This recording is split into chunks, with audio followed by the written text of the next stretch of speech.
کسوف والاستسقاء، نماز کسوف اور نماز استسقاء کا بیان، یعنی سورج گرہن کے موقع پر جیسا کہ بخاری شریف اور دیگر کتب حدیث میں وارد ہے کہ سورج گرہن کے موقع پر حضور اکرم صلی اللہ علیہ وسلم نے نماز پڑھائی صحابہ کو، تو نماز کسوف کے مسائل اور نماز استسقاء، یعنی اگر بارش نہ ہو، قحط سالی عام ہو جائے، لوگ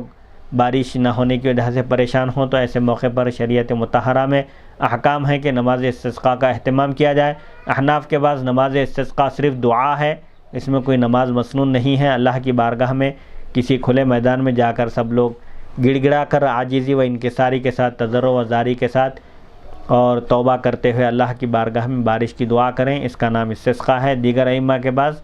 نماز کا بھی اہتمام کرنے کا حکم ہے۔ حدیث نمبر 188، حدثنی زید بن علی عن ابیہ عن جدیہ عن علی رضی اللہ عنہ قال سألت رسول اللہ صلی اللہ علیہ وسلم عن افضل ما يكون من العمل في كسوف الشمس والقمر فقال رسول اللہ صلی اللہ علیہ وسلم الصلاة وقراءة القرآن۔ حضرت علی رضی اللہ عنہ بیان کرتے ہیں میں نے نبی اکرم صلی اللہ علیہ وسلم سے سورج گرہن یا چاند گرہن کے وقت کیے جانے والے سب سے زیادہ فضیلت والے عمل کے بارے میں دریافت کیا کہ جب سورج کو گرہن لگ جائے یا چاند کو گرہن لگ جائے اور ان کی روشنی ماند پڑ جائے اور اندھیرا چھا جائے، تو ایسے وقت سب سے افضل، سب سے بہتر عمل کون سا ہے؟ تو آپ صلی اللہ علیہ وسلم نے فرمایا نماز کسوف ادا کرنا اور قرآن کی تلاوت کرنا، یہ سورج گرہن اور چاند گرہن کے موقع پر سب سے بہترین عمل ہے۔ حدیث نمبر 1159، حدثنی زید بن علی عن ابیہ عن جدیہ عن علی رضی اللہ عنہ انہ کان اذا صلی بالناس صلاۃ الکسوف بدأ فکبر ثم قرأ الحمد وسورۃ من القرآن یجہر بالقراءۃ لیلا کان او نہارا ثم يركع نحوا مما قرأ ثم يرفع رأسه من الركوع فيكبر حتى يفعل ذلك 5 مرات فإذا رفع رأسه من الركوع الخامس قال سمع الله لمن حمده فإذا قام لم يقرأ ثم يكبر فيسجد سجدتين ثم يرفع رأسه فيفعل في الثانية كما فعل في الأولى يكبر كلما رفع رأسه من الركوع في الأربع ويقول سمع الله لمن حمده في الخامسة ولا يقرأ بعد الركوع الخامس۔ حضرت علی رضی اللہ عنہ کے بارے میں منقول ہے جب آپ لوگوں کو نماز کسوف پڑھاتے، سورج گرہن یا چاند گرہن کی نماز پڑھاتے، تو سب سے پہلے اللہ اکبر کہتے ہیں، یعنی تکبیرت تحریمہ کہہ کر آپ نماز شروع کرتے، پھر سورہ فاتحہ پڑھتے، پھر قرآن کی کوئی سورت پڑھتے، ضم سورہ پڑھتے، آپ بلند آواز میں قرات کرتے تھے، یعنی نماز کسوف اور خسوف یہ آپ جہری قرات کے ساتھ پڑھاتے تھے، خواہ رات کا وقت ہو یا دن کا وقت ہو، وہ نماز کا اہتمام چاہے دن میں کیا جائے یا رات میں آپ قرات جہری کا اہتمام کرتے تھے، پھر اتنا لمبا رکوع کرتے جتنی دیر قرات کی ہوتی، یعنی قیام جتنا طویل ہوتا، لمبا ہوتا، رکوع بھی آپ کا اتنا ہی لمبا ہوا کرتا تھا۔ پھر رکوع سے سر اٹھاتے ہوئے تکبیر کہتے، آپ 5 مرتبہ ایسا کرتے تھے۔ جب پانچویں رکوع سے سر اٹھاتے تو سمیع اللہ لمن حمدہ پڑھتے، اس مرتبہ رکوع سے اٹھنے کے بعد آپ قرات نہیں کرتے تھے، پھر تکبیر کہتے ہوئے سجدے میں چلے جاتے اور 2 سجدے کرتے، پھر اپنا سر اٹھاتے اور کھڑے ہو جاتے۔ دوسری رکعت بھی اسی طرح ادا کرتے جیسے پہلی رکعت ادا کی تھی۔ پہلی 4 مرتبہ میں رکوع سے سر اٹھاتے ہوئے تکبیر کہتے اور 5ویں مرتبہ میں سمیع اللہ لمن حمدہ پڑھتے، 5ویں رکوع کے بعد آپ قرات نہیں کرتے تھے۔ اس سلسلے میں تفصیل بخاری شریف کے بیان میں گزر چکی ہے درس بخاری میں کہ یہ جو رکوعات کی تعداد جو زیادہ بتائی جا رہی ہے عام نمازوں سے ہٹ کر ہے، لیکن احناف کے پاس نماز کسوف اور خسوف کا بھی وہی طریقہ ہے جو عام نمازوں کا طریقہ ہے۔ جیسے عام نمازوں میں 1 رکوع اور 2 سجدے ہیں ایک رکعت میں، اسی طرح نماز کسوف اور خسوف سورج گرہن اور چاند گرہن کی نماز میں بھی ایک رکعت میں 1 ہی رکوع ہوگا اور 2 سجدے ہوں گے، 2 رکوع نہیں ہوں گے۔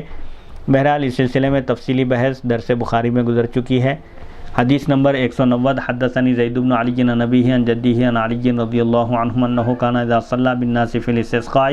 صلی مثل صلاة العیدین وکان یأمر المؤذنین وحملة القرآن والصبیان ان یخرجوا امامهم ثم يصلي بالناس مثل صلاة العيد ثم يخطب ويقلب رداءه ويستغفر الله تعالى 100 مرة يرفع بذلك صوته۔ حضرت علی رضی اللہ عنہ کے بارے میں منقول ہے جب انہوں نے لوگوں کو نماز استسقاء آپ نے پڑھانے کا ارادہ ہوتا تو انہیں نماز عیدین کی طرح پڑھاتے تھے۔ حضرت علی جب نماز استسقاء کا ارادہ ہوتا، قحط سالی کی وجہ سے بارش نہ ہونے کی وجہ سے قحط سالی عام ہو جاتی اور بارش طلب کرنے کے لیے جب آپ نماز استسقاء کا اہتمام کرنا چاہتے تو عیدین کی طرح یہ نماز پڑھاتے تھے۔ آپ آزاد دینے والوں، قرآن کے حافظوں اور بچوں کو یہ ہدایت دیتے کہ وہ بھی اسے ادا کرنے کے لیے آ جائیں، یعنی اس نماز میں آپ حفاظ کو اور مؤذنین کو اور بچوں کو بھی شریک ہونے کا حکم دیتے تھے۔ پھر آپ عید کی نماز کی طرح اجتماعی طور پر سب جمع ہو کر آپ لوگوں کو نماز استسقاء پڑھاتے تھے۔ نماز کے بعد آپ خطبہ دیتے تھے، پھر 100 مرتبہ استغفر اللہ پڑھتے تھے، اللہ تعالیٰ سے مغفرت طلب کرتے تھے امت کے لیے، پھر آپ بلند آواز میں استغفار پڑھا کرتے تھے، کیونکہ استسقاء اصل میں استغفروا ربکم یعنی اللہ تعالیٰ سے مغفرت طلب کرنے کا نام ہے، اپنے گناہوں کی معافی چاہنے کا نام ہے۔ نماز استسقاء قرآن مجید میں سورہ نوح میں اللہ تعالیٰ نے حضرت نوح علیہ السلام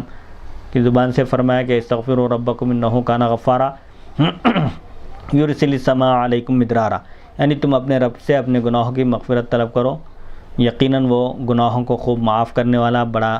مہربان ہے، رحم کرنے والا ہے۔ یرسل السماء علیکم مدرارا، تم استغفار کرو گے، گناہوں کی مغفرت طلب کرو گے، اپنے گناہوں کا اقرار کرو گے اور اللہ تعالیٰ کی بارگاہ میں گڑ گڑا کر معافی مانگو گے، تو اللہ تعالیٰ تم پر زبردست بارش نازل فرمائے گا۔ اس بارش کی وجہ سے کھیتی ہوگی اور پھر تمہارے جینے کے اور زندگی گزارنے کے اسباب فراہم ہو جائیں گے اور ہر طرف ہریالی چھا جائے گی۔ بہرحال استغفار یہ تمام مصیبتوں سے چھٹکارے کا ذریعہ ہے، گناہوں کی مغفرت کا بھی ایک بہترین ذریعہ ہے۔ بارش اگر نہ ہو تو استغفار کرنا چاہیے، تنگی اور اگر مصیبت چل رہی ہو تو استغفار کرنا چاہیے،